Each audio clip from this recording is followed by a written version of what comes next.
Hi, this is Doug Henricks, and welcome to another free lesson on doughenricks.com.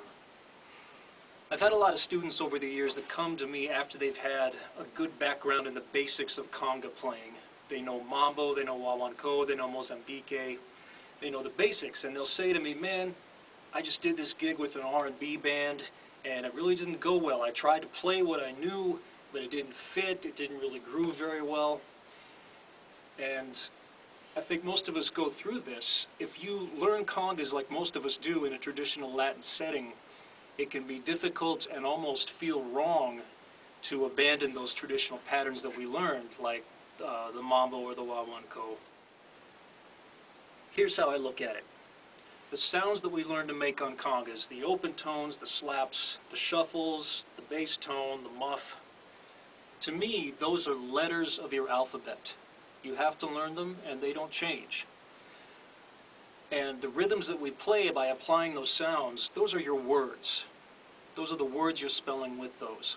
So you have to be aware when you're on stage what language is being spoken, what musical language. If it's Latin, then you know what to do. Is it a funk group? Are they speaking that language? Is it funk? Is it fusion? Is it Brazilian? Is it African?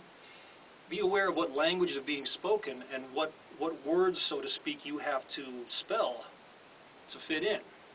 And when I first started playing congas in a R&B and contemporary settings, I did something, it's really simple, that forced me to be creative and come up with patterns that were going to be more appropriate to what was going on, not just leaning back on my old Latin stuff.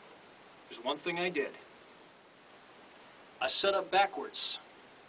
So when I did this, I knew that the patterns I learned in traditional Latin music were not going to work. I couldn't play them. So this forced me to be more creative and to spell different words, so to speak, use these sounds to make some new different rhythms. It really forces you to be creative and abandon those things that you've learned that just aren't going to fit in a particular setting.